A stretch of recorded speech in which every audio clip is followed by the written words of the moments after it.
fried rice. Ayan. Ito yung pork. And then, pareho din siyang fried rice. Nandito kami sa isang restaurant dito sa Taipei Main Station. Kain po muna kami bago kami umuwi. And then, hinihintay namin yung soup. Eh, ang pagkain namin ngayong dinner, kasi kanina is, ang kapagkain namin is McDonald's lang. Walang kanin. Diba sa McDonald's, ano lang siya, hamburger. Hamburger lang siya. French fries, ice cream, and iced tea.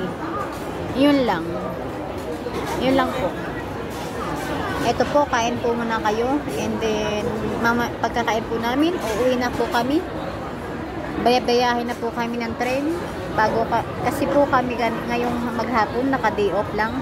Pero bukas ng umaga, Lunes, start na ulit ng trabaho. Back to work na po. Kasi yan lang po ang masishare ko. And then, kain na po kami ng friend ko. Ito na po yung restaurant.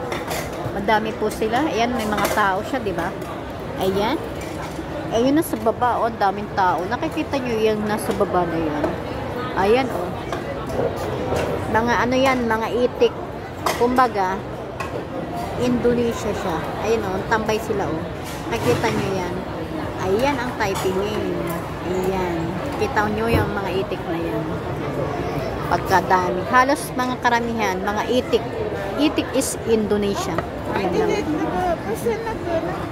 Hi,